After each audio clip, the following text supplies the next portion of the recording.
All right, this is your first like official glance at what an FRQ could look like on your AP exam, okay? So this specific one, which to it, is exponential function based, which is why I wanted to bring it up now, okay? Most of the, like you will also get a function one, and a function one is going to pull in your composite functions. It's going to pull in your inverse, which we'll talk about tomorrow.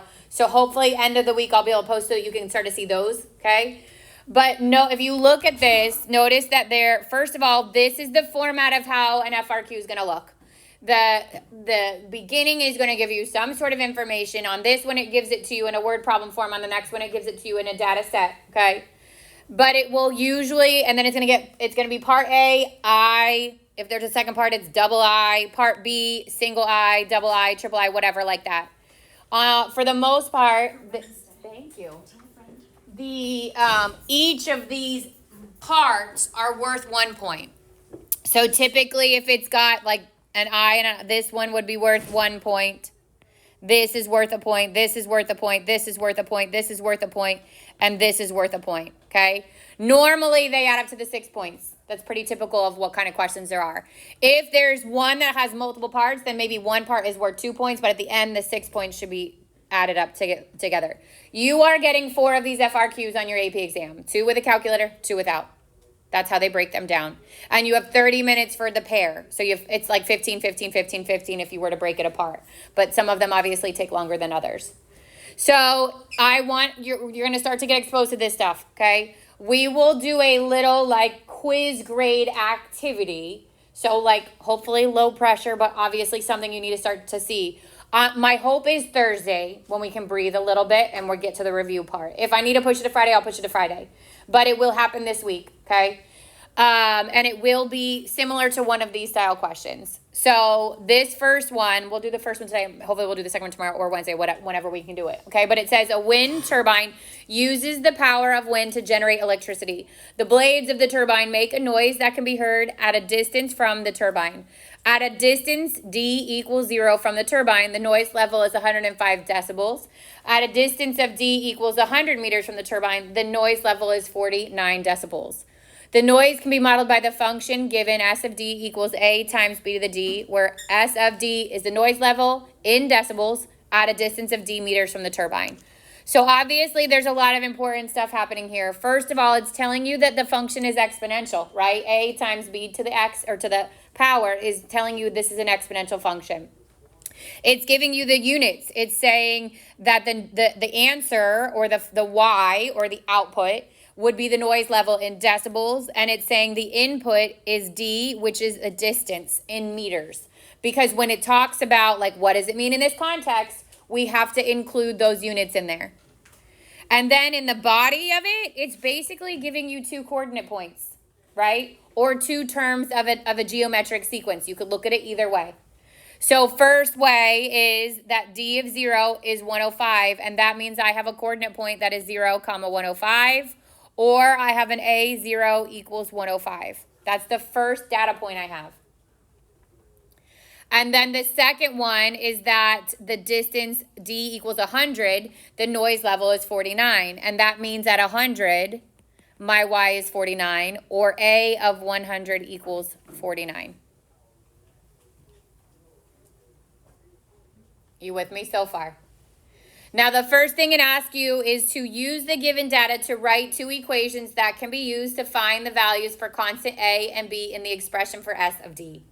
It is basically saying take those 2 things and plug them in separately. So take one equation, plug in those 2 points, take another equation, plug in the second set of 2 points. It is the most vague way of saying plug in your values. And there are 2 answers. So the first one in my S of D was 105. I can say 105 equals my A is what I don't know, right? The D is what I'm plugging in. So it would be A, I don't know A. I don't know B, but I do know D, the 0. That's what it's looking for. That's one. Then the second equation is 149. The output is 49, so my S of D is 49. The A, I don't know. The B, I don't know, but the exponent is 100.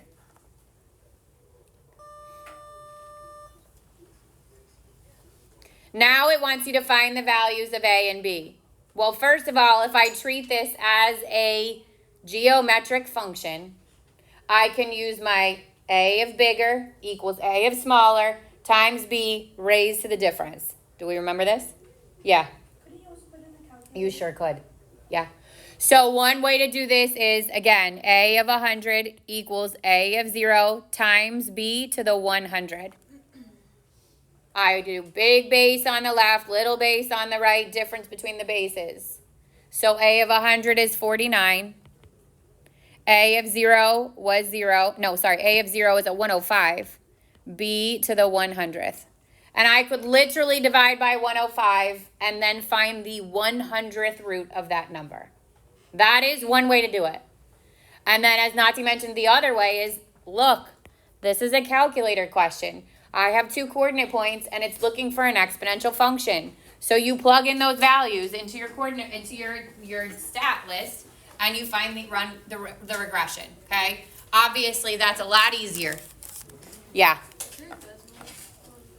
There is Desmos on your blue book. It's the same as your SAT Desmos. Yep. So if you're more comfortable with that than you are your calculator, go for it. But obviously with the stat plot, I would say you guys have gotten pretty good with your calculators and your regression. I don't know how to run the regression on. Yeah, there's a table. There is. And a regression? I think so. I would love to see that because maybe one day I'll borrow one of your iPads because you, as a teacher, as an instructor, they don't give us the practice test.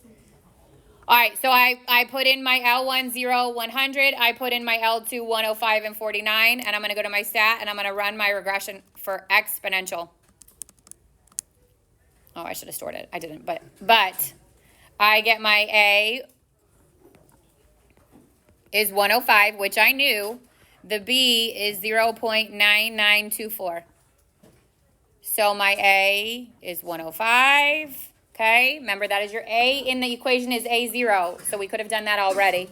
And then the B, if I had done 49 divided by 105, and then in the math menu is where you can get the index to change. So it's 100 and then pull back my answer.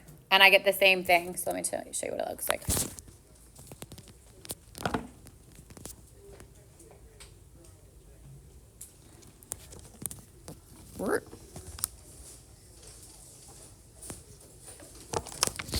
Yeah. Is our AP exam going to be on the iPad? Yeah. With the FRQ too? Yep, your FRQ you'll answer on an answer sheet, but the question will be given to you on the iPad. I'll show you what an answer sheet looks like too. Yeah. Most of the exams on the iPad? All the multiple choice is on the iPad. Well, all the questions are on the iPad. You answer the multiple choice from the app, and then you answer the FRQ on a piece of paper. Is it always like this? No, it's brand new. So this is the first time? Yep. I mean, there's only been one other year, but yeah. Last year was on the iPad too. No. No, this is the first year it's on the iPad. Last year was the first year AP pre-calc existed. All right, so B says, actually, I'm going to stop. All right, I'm going to do, we'll at least do 2I and 2II. Because 2I says, use the given data to find the average rate of change of the noise level in decibels per meter from D equals 0 to D equals 100. Express your answer as a decimal approximation and show the computations that led to your answer. Okay, so first of all, rate of change, yes? We're going from 0 to 100. So I'm going to find, using the calculator, I'm going to find y1 of 100 minus y1 of 0 over 100 minus 0. And when it says show the computations that led you to your answer, that's what it needs. If you use your calculator, you have to tell the grader what you typed into your calculator. So you would have said y1 equals, and whatever your equation was, which is the 105 times 0.992 to the x, would have been my equation. But I would store it so that my B is that whole thing, not the rounded one. So I'd run the regression. I'd store it in my y1. And then I would calculate my rate of change, alpha y equals, to get my fraction, alpha trace y1 of 100 minus y1 of 0 over 100 minus 0. and I get negative 0.56. That's your rate of change, and it would be decibels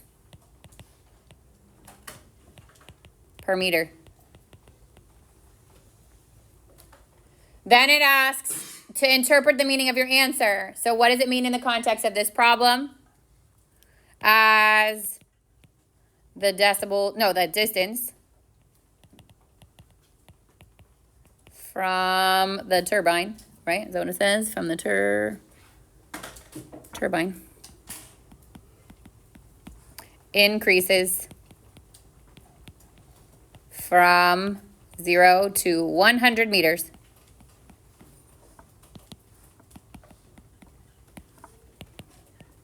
The rate of change is decreasing or negative. You can't say both. You could say one or the other. So I could say it's decreasing by 0.656, or I could say it is negative 0.56 decibels per meter. So in this context means give me the actual terms that we are using.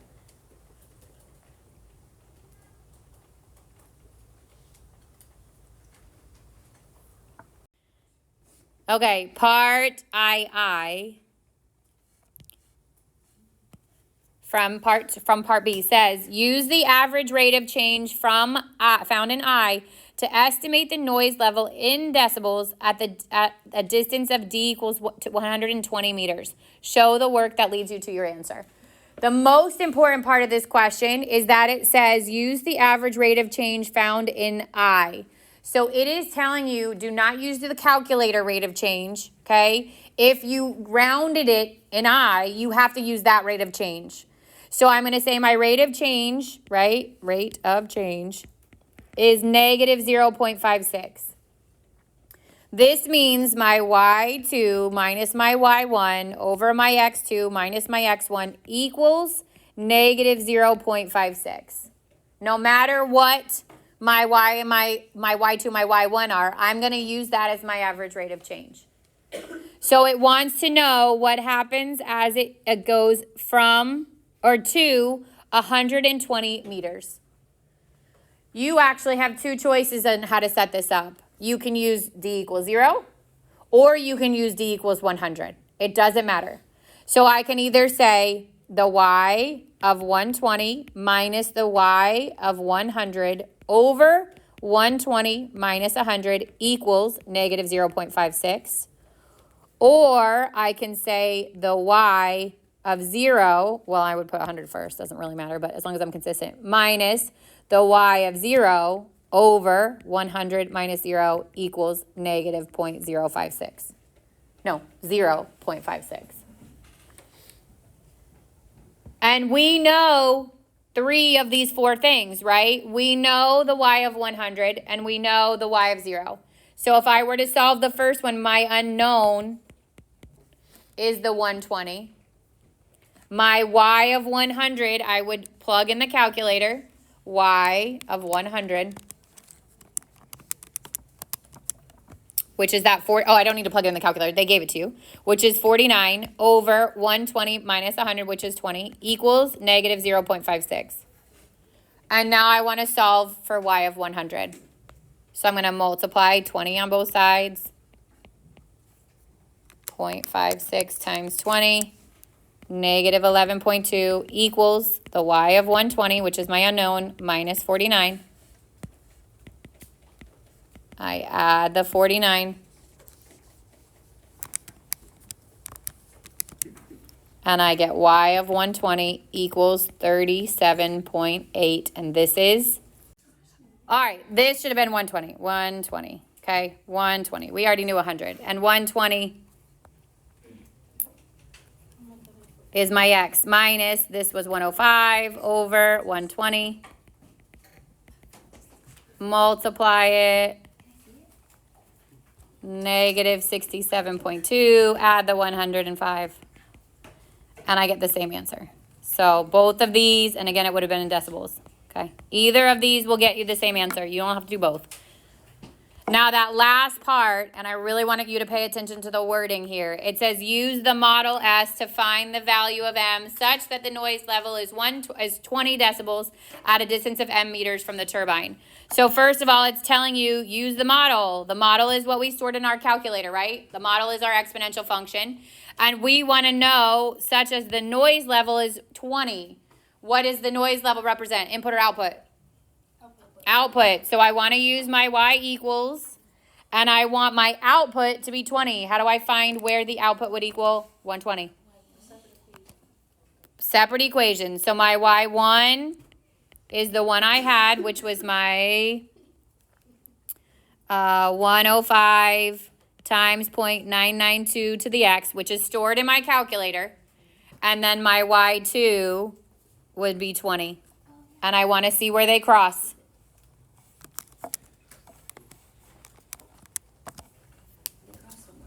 They do cross somewhere. I literally had to hit zoom out 3 times. I get second, trace, intersect, first, second, third, and guess. And there's my intersection. 217, so that's your distance. 217.575 meters would be the distance that produces that level of decibels.